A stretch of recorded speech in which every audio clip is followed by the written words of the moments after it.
Hello, and thank you for being with us here again, podcasters of Crystal Clear Moments. I have here Bridgett McGowan, who I have been waiting to have on my podcast for quite some time. So before I read her bio, which is fierce, my husband asked me today, he goes, so what are you doing today? And I said, I'm going to do a podcast. I'm going to the studio. And he goes, who are you going to talk to today? And I said, Bridgett McGowan. He goes, who's that? Just like question. I go, oh, you don't know her? She is on fire. So when I said that, I told him, I said, I'm going to start this off by saying, you're on fire, but Bridgett, you have been on fire for a minute. Thank you. Like your game is consistent and it's honorable and it's tight. And I've just been watching you just navigate and I feel part of it. I don't even know why I feel connected to your success in a weird way. I just love the way you win. I appreciate that. I really appreciate you recognizing, and I appreciate that word you used, consistent. Yes. Because as a business owner, as a successful professional, that the consistency piece is key and it's tough. And that's the word. It's funny you said that because that's my word for the year. Is it? Yeah, it's 2024. So I'm going to ask you that. So be ready to answer. Okay. So that's my word for the year is consistency. And it's because of the business and just overall, I think for me, I wanted to lean into it. So let me tell you a little bit about Miss Bridgett McGowan, who, when I first met her, we were at, I don't know if you recall, we were at a Women in Leadership luncheon. Yes. And it was like a midday luncheon. And you were walking toward me, and she had on this little dress, and you were just sashaying, looking all cute. Yes, you looked so cute. I must have confident. Been feeling myself. Girl, you know what? I fell in love with it because I'm like, when I see a woman who's about it, feeling herself, confident, I love that. I mean, and it wasn't nothing about it that was arrogant. It was confidence, and I just liked your style. And I was like, I need to get to know her. So I'm glad that's the beginning. But let me give you some background on Miss Bridgett McGowan. So the best way to describe her, she's an award-winning author, an award-winning publisher, an award-winning international speaker. So she's all about awards. And I'm not going to say that she's the kind of person that awards define her. Not at all. She's super, super humble. But awards matter because she's about credibility. And that I get. I get that from you. And I glean that from you. It's good to get those awards, but you need to be excellent. You need to be consistent. You need to honor the awards that you have. Yeah. Yeah, well, and I know you're in the middle of an introduction, but of course, being the fierce person that I am. Yes. But you understand that it's about also being validated and being able to say, yes, I think I'm great, and my circle thinks I'm great, and people like Crystal think I'm great, but to have people outside of your network and outside of your community validate your work and say, with this award, we're saying, you exemplify excellence. Right. The work you do is benefiting on a higher level. Right. But you've earned it because you grind. You put it out there. You're not half-stepping with it. And I know a lot of business owners, a lot of women, and a lot of people say that they have a business. And you and I both know sometimes it's a hobby called a business, but a business, it encompasses you.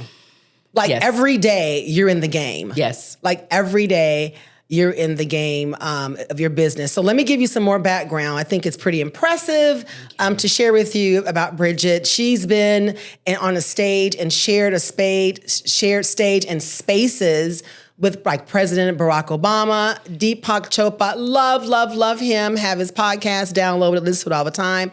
Of course, the Honorable Oprah Winfrey. We know she's like the media god. We all love her. If we have some sense, we can model some things around her strategy, proven. Shonda Rhimes, Kim Coles. I mean, I can go on. Mel Robbins, Common, love Katie Couric. Top of the game in terms of journalism. I mean, you've really shared the stage with some iconic people that really exemplify excellence. My question to you is, what was your crystal clear moment that really started to define what excellence meant for you? I believe it was when I got laid off back in 2016. Now, let me be very clear.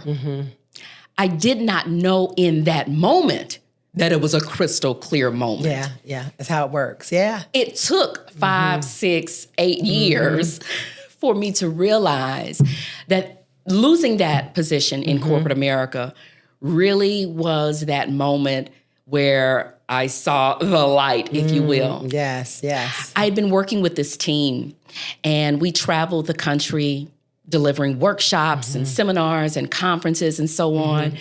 And that was the most amazing team of colleagues I have ever had. So smart, so caring, so kind, just incredible.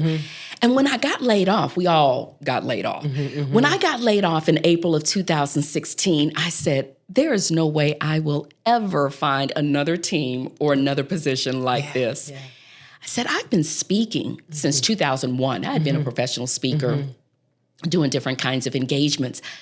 I think I'm going to do this full time.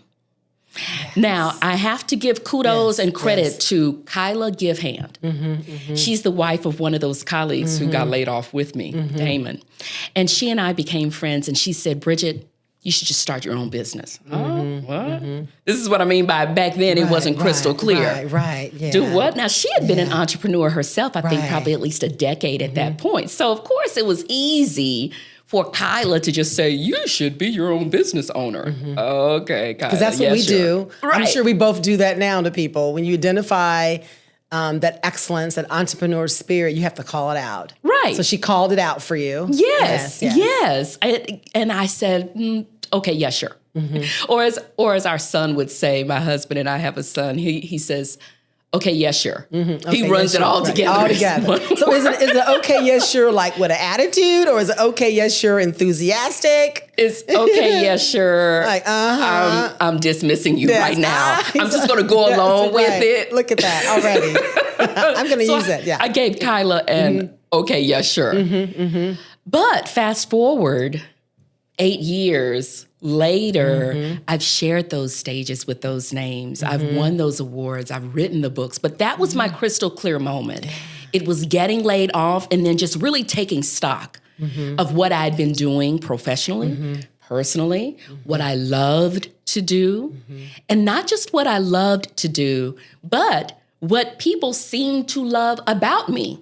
Because you know, as a business owner, Crystal, it's not enough to want to do something and have this passion and love it, but there's no market or no audience for it, nobody to buy it.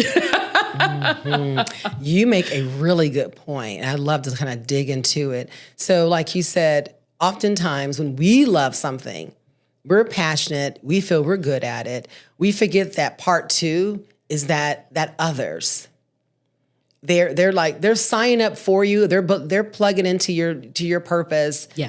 You don't even know it. Yeah. You know what I mean? Yes. So what was that like for you? When did you realize I'm good and I got this? But when did you realize before the awards? Because the awards come later.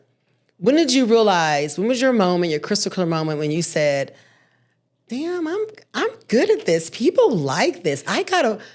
People are really responding to my purpose here. When did those bells go off for you? When I got a paycheck. Hello. I get it. As a speaker. I get that. I get that. Yes. People are paying me to do what I absolutely love. Oh, I'm losing my mind here. Right. Yes. When people were willing to pay me for it, that's when I said, okay, you might be onto something here. Yes. And oftentimes as a speaker, let me be very clear, a paycheck is not the only currency of value to a speaker, a business, to anyone. Right.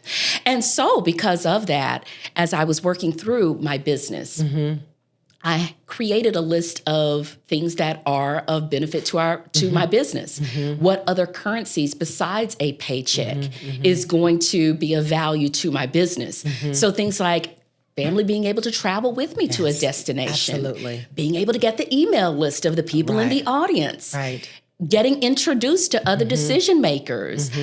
Getting connected to other organizations that hire speakers. So it was realizing that, people like me. And I get the applause and the smiles and the aha moments and the conversations after my presentations. but people are willing to sign on a dotted line and deposit money in my bank. Absolutely. A direct deposit. Nothing like it. Nothing like it. So I so totally get that. So when because I like you made some key strategies that I want to highlight that I think that, I know my listeners are either entrepreneurs or business executives or have some sort of a heart for the small business. But I think what you mentioned, those strategies really can go across the board. Yes. And you mentioned something, along the lines that, you went into this not just saying, I'm going to be a speaker, but you had a plan. Yes. You had a plan to this. So what was your moment like? When did you know, or how did you go about creating the Bridgett McGowan business plan? Right. Because all business models are different and unique because they're yours. And you mentioned something like, and I do this, and I bet you people who are listening may not catch this, asking for everyone's email address. That's a strategic space or a line item or an action you can do. Yeah. When did you know that mattered? Now, I cannot remember exactly when it happened, but I remember the young lady that I was having a conversation with, her community about entrepreneurship. Her name is Bianca Chandler. She's also one of my authors. But Bianca's always doing something. She had some kind of online event, and it was all about entrepreneurship. I don't remember the exact question someone asked, but it prompted me to respond with something along the lines of, I need you to look at Oprah. Oprah does more than just television or just interviews. I need you to look at Martha Stewart. I need you to look at any big name.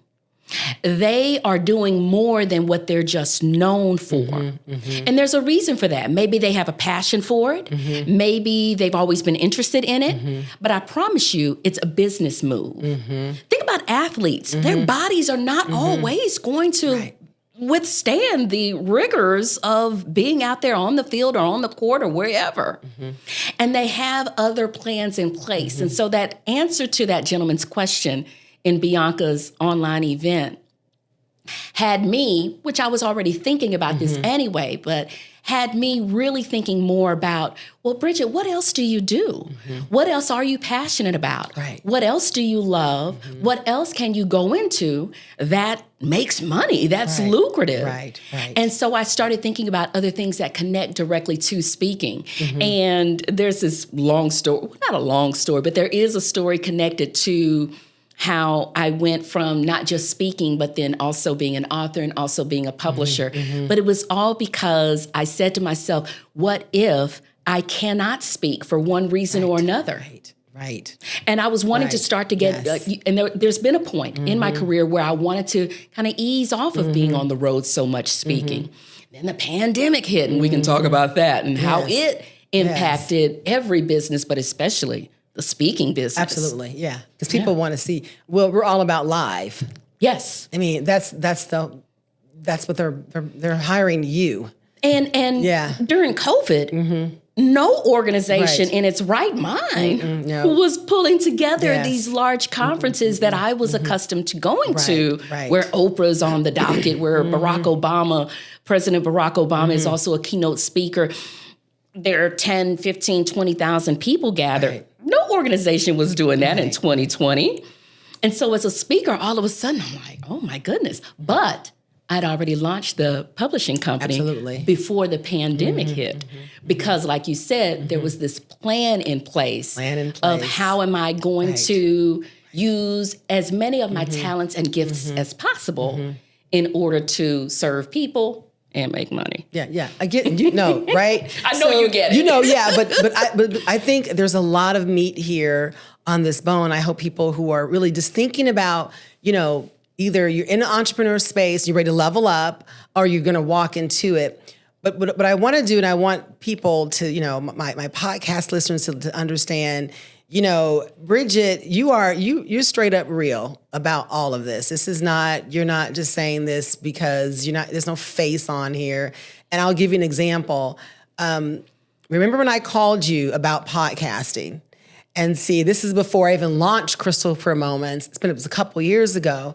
And I reached out to you because A, you're already in the game. And been watching you, and I trust you, and I know you're going to tell me the good, bad, and the ugly. Because you get abundance, and you understand there's enough pie for everyone. So you have an abundance spirit. I have an abundance spirit. So I knew I could pick up the phone, and you literally picked it up right away. You're like, hey, girl. And I was like, you got some time? You go, I got 15 minutes. I got a call. I said, this is going to take you about 15 minutes. And we talked about it. You were very encouraging. You gave me some really good advice. You even said, hey, if I could do it over, I would do it this way. Crystal, don't forget to do that. I took those and I ran with that. And I always appreciate the fact that not only are you a winner, you love to see others win. Yes. And that's the whole abundance lifestyle, or thinking things are more. We're not fighting for the same slice. That's not even enough for anyone. This reminds me so much of something that I saw Dr. Will Moreland post. And he is an amazing speaker and a Titan 100.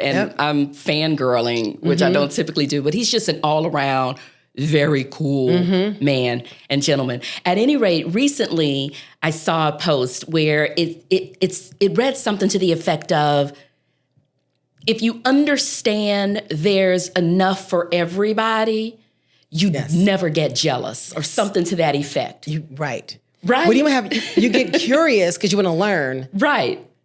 You know what I mean? You don't. You go, wow, Bridget's doing a really good job. Let me meet with her. Let me see what she's doing.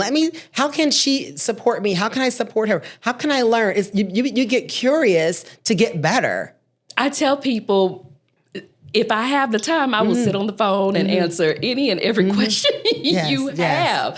I will go on and on ad nauseum. And even after hanging up, I will say, email me or text me if you have additional questions. I mean it. And I do. I really do. Yeah. So we talk about a lot of highs, and we know that. So tell me, what was a crystal clear moment in a low space? Ooh, a low space that in that low, a moment for you. And it could be personal, it could be professional, it could be something that happened yesterday with your kid. It doesn't matter. Because I think everything is connected. Nothing is in silos. Yeah. All that we do is connected, and all of our learnings, we can transfer those learning skills to other parts of our lives. To live abundant lifestyle. So do you have one that you can share you're comfortable with? Yeah, I don't know that I have a specific one, but I will say this. As an entrepreneur, as a business owner, your listeners get this. Some months you might make 5 or 6 figures in that one month. And some months you may make $5 or $6. Right. Right. Feast or famine. So I'm telling you, those ebbs and flows and those valleys. Yes. Those are really, really tough. Yes, definitely. And what is incredibly important is your community and those who understand and those who are going to support you and who are going to tell you, you're fierce, you're amazing, you've got this, everything's great.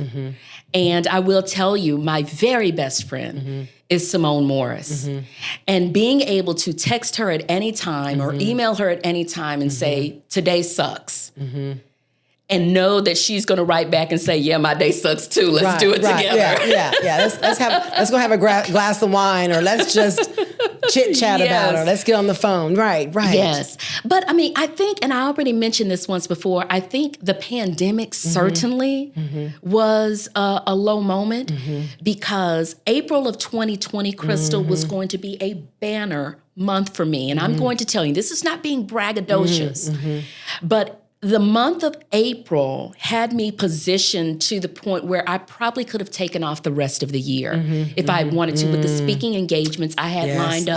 I know what you're talking. Yeah. I remember talking to my husband, Aaron, about it, telling him how I said, I am just blown away. Yes. I can't believe how things have lined up. And I have these contracts and these deposits in place. Man, April is going to be off the chain. Right. I know nobody says that anymore, but that's I do. okay, girl. But they say it's going to be lit, I guess. Right, yes. I may be off base on that one, but, We I get could it. be, right? But I was so excited. And then everything shut down. The world shut down. And I'm just sitting there thinking, what in the world? Along with everybody else on the planet is thinking, what in the world? And I just put my head, well, first you had the moment of pity and sorrow and eating the gallon of ice cream or whatever. Right. But then I said, you know what? You know how to do this. You know how to figure this out. And I had the publishing business. Right. And so I put my head down and just went all in with publishing. So how did you, because it's a mindset.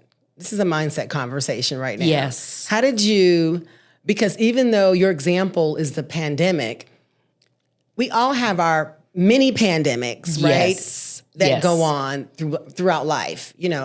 How did you change your mindset from, excited about, this blockbuster month, shift in your business is shifting, is changing. And I know that feeling. Oh my God, I know what you're talking about. When you get that big, you're like, wow.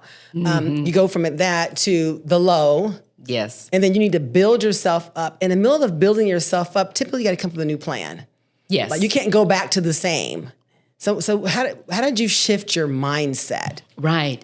It's easier for some people than it is for others. Let's just keep it real. So true. Right. And it depends on life experiences. It depends on your past. It can depend on so much. I agree. For me, I always have this attitude of I have two choices. Every single day with every single moment that you live, you have two choices. You can have the winning choice. You can take the winning choice or the not so winning choice.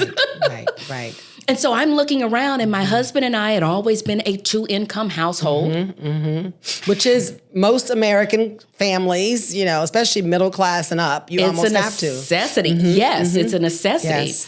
And we have a son. When I got laid off back in 2016, he was only 2. Then when the pandemic hit, he was 6. He was just getting ready to turn 6. So we've got those expenses. We had to live. Yeah. And so back to my attitude of you always have two choices. And, I, again, just had my moment of sorrow, however long that was. It probably was more than just a moment. May have been a couple of days. We had time back then to extend it. An extension. But okay. And I said, okay, I've just got to find a way to make the best of this because it's not just me, but my husband is relying on me to pull myself together and figure this out. Our son is relying on both of us to figure this out. So I think it's about looking beyond yourself when you find yourself in those moments of, oh, what am I going to do? Where is this going to go? What is happening? Right. I think it's about trying to get out of yourself and being a little bit selfless and think of who is counting on me to figure this out, whether it's your community, whether it's a spouse, whether it's a parent, a colleague, clients. Right. But think outside of yourself and how your choices are going to impact them. And I think that makes it, I'm not going to say easier, but it does support you a little bit more in saying, okay, I can do this. Good. That's good. I love that. It's in a space where we want to be selfish. Because, when you're in your personal pandemic, right? Your personal crisis, you're low. People tend to get selfish. You go within, it's scary. You don't know what's going to happen next. You may not have that plan. So it's easy to kind of just go within. But what I'm hearing you saying is that's when you went out. Yes. That's when you said, step out of yourself. And how did that feel? It felt empowering, I believe, on some level. Because think about the last time you did something to help someone. And could be anything. It could be someone dropped something as they were walking on the sidewalk and you got their attention to let them know. There is something that just makes you feel good about doing for others. And so in that moment when you feel helpless, when you feel like you're not really sure where to go or what to do, thinking about others gives you just this level or this sense of empowerment, this sense of, I'm putting on my cape. Yes. And I'm going to make this happen. Right. Yes, love it. Super Bridgett. So this is what I always say, and you may have heard me say this, but people who know me, my circle, know that I always say that we're here to serve, whatever that is for you. Yeah. So you can, once you shake it all down, sift it through, we're here to serve. So you have to ask yourself, and there's a reason for that. Yeah. And I think what you just said is the blessing from having a servant attitude. And because when you do serve, especially in your lows, it gets you out of that space. It shifts your energy. It makes you more empowered. You're helping. And now you're in go mode. Yes. You're selfless. You're out the way. Yes. Good. I'm glad you shared that because I'm glad you gave an example of how you did that, how you were able to change your mindset so that you can get into servant mode. And that gave you the feeling of being empowered. All right. So folks, if you want to feel empowered, you got to think about your serving game. I'm glad you asked that question because I'd never thought about it. I'd never really thought about how I processed that and got outside of that. I always talk about, you have two choices, especially being a professional speaker. Right. And I coach others on professional speaking or public speaking. I will tell people you can be forgettable or unforgettable. I always do that binary thing with people. But I had not thought about the actual processing that I went through in terms of me saying to myself, I can sit here and have pity on myself, or I can pull myself together and get on the good foot for my family. Yeah. But see, I think that to me is what I'm fascinated with. Yeah. Is how the mind how the mind controls us. Yeah. And everything starts how we think and how we move. Yes. And understanding that helps you replicate it. And I think thinking about that on a more regular basis, because I started off answering this series of questions by saying it's a little easier for some people than it is for others to make that shift. For me, it feels like I've just always made that shift where I've just always said, okay, Bridgett, let's say I'm on the playground, 6 years old, first grade, and I've got some issue with a bully, let's say. Even then, for whatever reason, my brain would go to, you've got two choices. Either deal with this now or go home and have parents. Can you go home with the parents? And we can't go home with the bully messing with you. You got to handle the bully. You got to. Thank you, right? You got to figure out how to solve that bully problem. Right. So I don't know if that had something to do with growing up in a Southeast Texas home where I always thought like that, where it's like, okay, Bridgett, you've got two choices here, girlfriend. And so for those who have not always thought like that, I want you to start thinking like that just on a regular basis with any small act. Yes, with everything. Bridgett, absolutely. I agree and with you. then it just gets easier. It does. It just gets easier. So when the big moments come and you're sitting here thinking, what do I do? Oh my goodness. You don't end up melting completely. Well, the muscle's used. And you've built in your mind a process. You have a blueprint. So and then you've been practicing it on the little stuff. So when the big guy comes, you got to take a step back, of course. You do. You're human. You figure it out, but then you get back into being empowered. Yeah. And it gets faster and faster. So good. Yes. I'm glad we really kind of peel that one down, that onion, because I think, we always hear the end part, but to me, it's the process of doing it time and time again. Because first of all, being a woman of color, a Black woman, owning your own business, and we're not talking about, owning your own business is different than a hobby with some, a side hustle. Like, I need my income so that we can live a certain lifestyle, so that we can retire, and we have financial goals based on my business goals. So that's a different kind of pressure. Yes. And I think we share that. That actually motivates me though. Like, go out there and get your thing, girl. But you have to have that. So I think it's good for us to know that, because oftentimes we have to do some mindset changing. We do. And we have to do it, like you said, sometime on a phone call.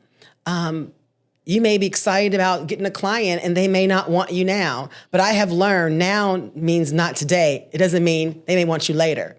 Now means today. So again, it's a mindset of all these little things that we can change. So I'm glad you really, really dig into that one. So let's silo into your publishing space, which I really love that about you, that's another part, and how you said you have a business and you have a business, I call it a business tree, and you have the tree, but then you have branches that are popping out of your tree, but your tree is, sort of is your beginning. This is one of your limbs on your tree, is your publishing piece, which is something that you said that you always wanted to do, you're interested in, that made sense. Right. I've always loved books. If someone had told me on that first grade elementary school playground that I would become a publisher, it would not have been a far stretch of the imagination.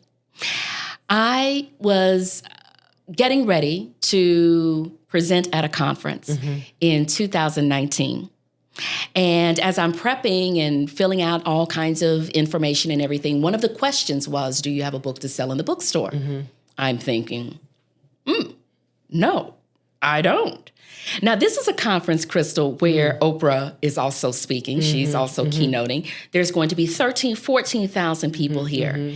And I don't know where the boldness came from, but that little box that asked if I had a book, I checked yes.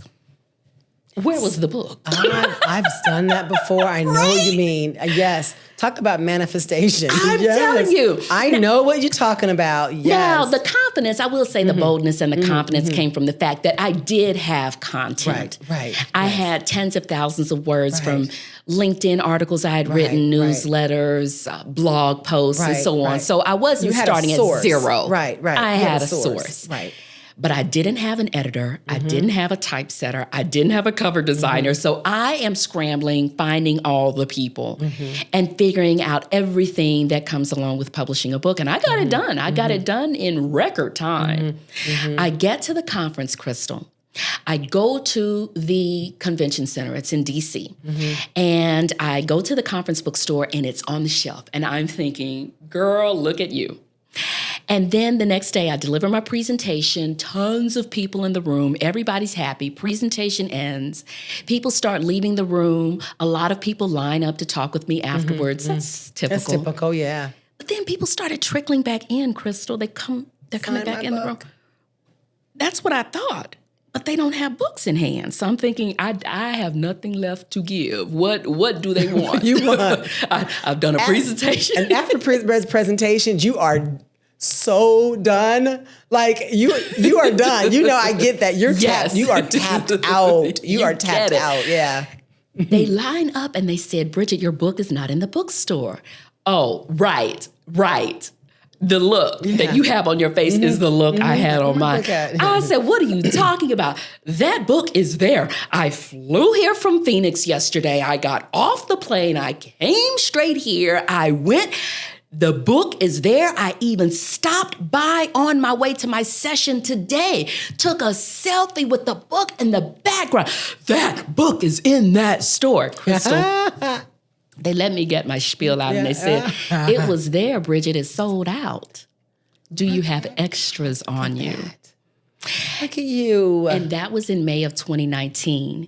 And I launched the publishing company, Press 49, in December of that year. So you guys hear that? Press 49. Yes. Whenever I'm ready to write my book, which I'm coming around the mountain, it's on my list. It's on my list. I'm calling you. Well, I will be ready. I know it. I'm picking them up. I'm calling you. And I'll tell you why. First of all, I trust you. Thank you. And I want to support you.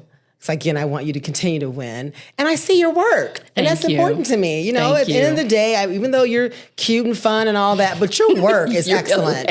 You know, so I appreciate that. And I like that. And I'm all about, if I'm going to do something, I'm going to work with the best. And I find you being the best because, you know, homework is being done. I appreciate and that. the boxes are checked off for you. We pride ourselves in really working hard and giving our clients the best.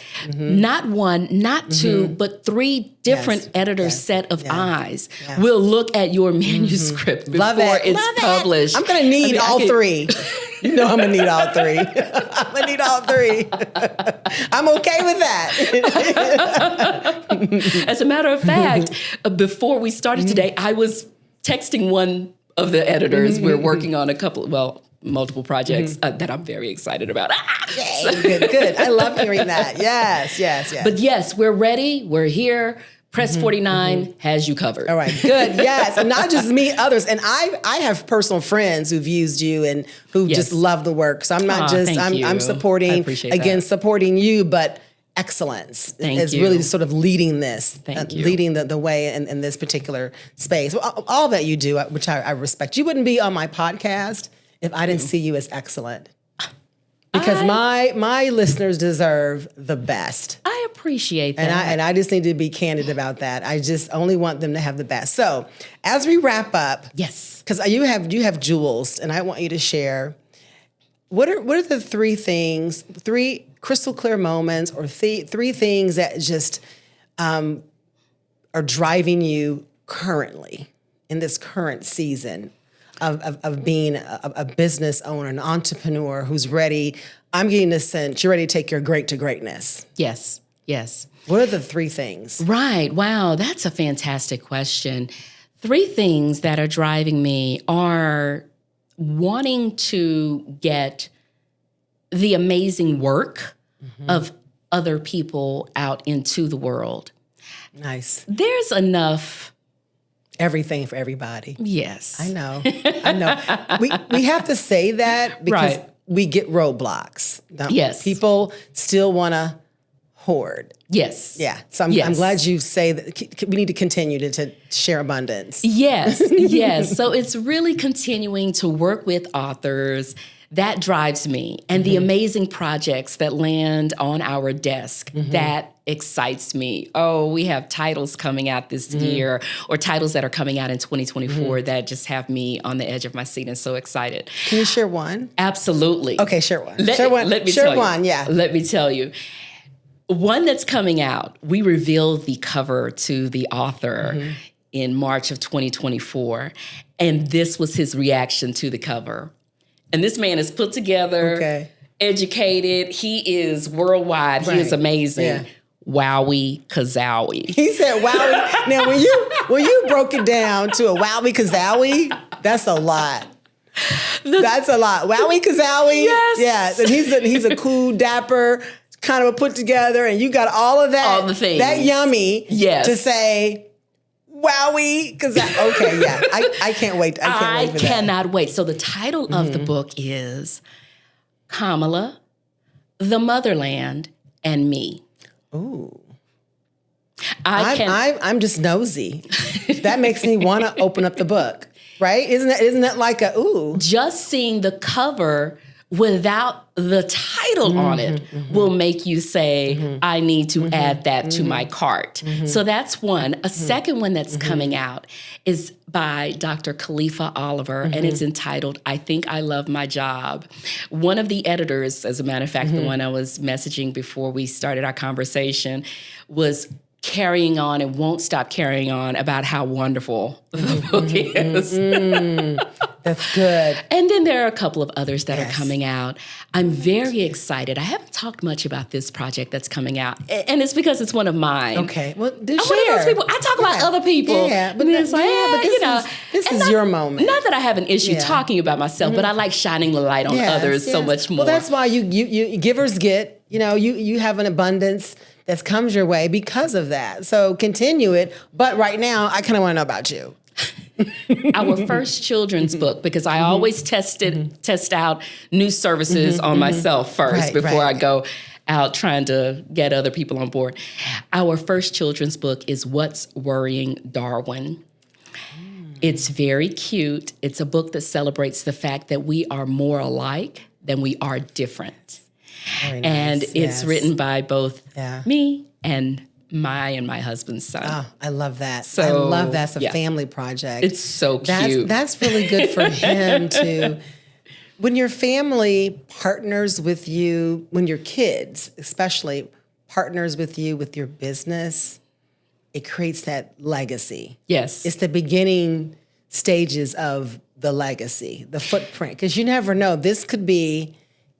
You never know. Right. You have no idea. You never know. I think about the blogs that I was writing back in 2015, 2016. I wasn't thinking about a book. Yes, right. But then fast forward and they became a book and multiple books. And I also like that when he works with me, he helps me with putting autographed by the author stickers on books and shipping them out and so on and so forth. But I like when our son participates in the business because he's able to see options. You see, I grew up thinking that you, and nothing's wrong with this. Right. You work a 9 to 5, you get to work early, you stay late, you mind your own business, you do your job, and stay out of drama, and that's it. The idea of being a business owner, an entrepreneur, I never really saw that as an option, especially growing up. I saw you get your education, get gainfully employed, mind your own business. Work for the state. Right? People thought I lost my mind when I left my state job in Not Texas. a bad thing. Not a bad thing. We need you, but yes. that's a perspective. Yes. In culture, in our culture, it's in a generational perspective too, right? Yes. So I like that I'm showing him options. There's absolutely nothing wrong with working a 9 to 5. I've worked multiple 9 to 5s. Well, we need the 9 to 5 to roll into the entrepreneurship. That's part of the plan. Right. That 9 to 5 funds typically the business. My husband works a 9 to 5. Yeah. And we have these conversations at the end of the year where we just kind of do a recap of the year and what we want to do in the future. And I remember one time I said, Aaron, I'll tell you right now, I just need you to stay employed with insurance. Girl, right? Right, absolutely. Yes. So I like that we're able to show him options. And my husband, he has a business of his own as well, but our main bread and butter is my businesses as well as his his full-time job. Because you have to have multiple. Multiple, definitely. Yes. And it's interesting you said that. I remember, and my mother sent me, and you may or may not recall this, but back in the day, this is going to date me, but I don't care. When you were a senior in high school, you got this memories book. And it wasn't a book that you got autographs from people, and you put in like most popular girl, what was the top popular saying, and all these what happened that year, your senior year. And one of it, of course, had your 5-year, 10-year, your goals. And every last goal I had on there, I've accomplished. That's amazing. Now, I didn't see this book for like 25 years. Yeah, had forgotten about it. My mom kept it. And I'm like, Mom, give me my book. But she called me. She's like, do you remember this high school book that you had? And I was like, yes, I'm going to ship it to you. I want you to see it. Wow. So I open it up. And even as small as I wanted to have sons, I didn't even know that. Yeah. So I say that to say I put in, I wanted to be an entrepreneur. Now I misspelled it. You are hilarious. But it says entrepreneur. We know what you meant. That's all that matters. Right. But I knew that someday I wanted to set myself apart. And I didn't know what that was. You know what I mean? But entrepreneur. You are going to have me go back home because I'm pretty sure. Look at that. I know I have the 4 yearbooks, 4 yearbooks from my 4 years in high school. Look at that stuff. You will be amazed at, how about this? Look at what people say about you. Because I found what people were saying about me is showing up in all that I do. And you probably didn't see it then when you were 16, 17. Absolutely, you didn't see it. 18. It's already being shaped, and you already have pretty much your core and who you are there. We just need time to get it out of us. And lessons and learnings and ebb and flows and all that comes to getting us here. And we're still in the journey. We're still not finished. So I wanted to share that. Take a look at that. I would love for you to text me like, girl, I will. this is what you're going to be, you're definitely going to, it's going to be a good reflection, and it's interesting, like you said, how there is a manifestation. There is God will give you a glimpse of what you want, and you have no idea, because I didn't know how to spell entrepreneur. I mean, who was saying that back in the 80s? I mean, seriously, I don't even know where. I didn't put business owner. Girl, I'm entrepreneur. That just shows that you had big thinking. Okay. Yes. Thank God. Look, and I'm still, surrounding myself around people who are big thinkers like yourself. Right. Which is another key piece I think that we need to lean into. It's not that you think you're better. It's just nice to be around like minds that can challenge you and level you up. Yes. And so that you can see, they can look at you and go, wow, I can try that. And you can look at them and say, hey, I can try that. I mean, it's just, you learn, it's back and forth. It's you get each other. Space. You get each other. It's a different conversation when you're talking to a fellow business owner or a fellow entrepreneur than it is when you're talking to someone who doesn't own a business. And like you said, it's not about being better than. I mean, I think about my husband who's in transportation. He and his colleagues can talk about, and he's going to laugh, I don't know, carburetors and I know, right. Car trains stuff. and cars, right, yes, and red movement, lights. Yes. And, right. She said red lights. Something. But they can have the most engaging, dynamic conversations. And I'm just like, I got my tires rotated last week, right? I mean, I can't add to the... And so it's a different conversation because we understand each other's challenges without even having to verbalize them. We get each other, just like, one mom gets another mom, or one stay-at-home dad gets another stay-at-home dad. So it's not about better than.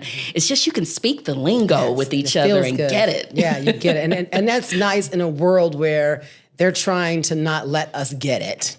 Roadblocks are everywhere. So we have to be more strategic about finding those tribes, so that we can get it, so we can continue to, support each other, so we can continue to win. Right. It's about everybody can win. There's not like first place, second place, third. Everyone can win.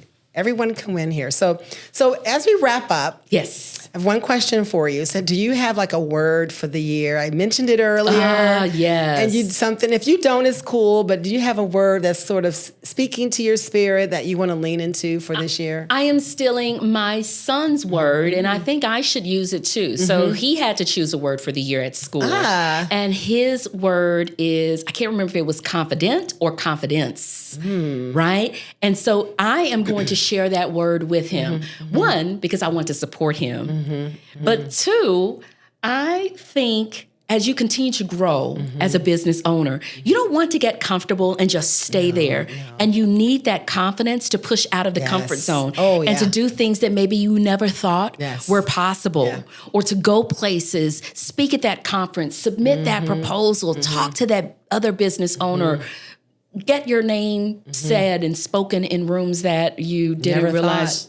Never thought that you could. So I am going to adopt, steal, embrace my son's word, which I've got to ask him which one it is, confident or confidence. I think it's confidence. I love both. So thank you.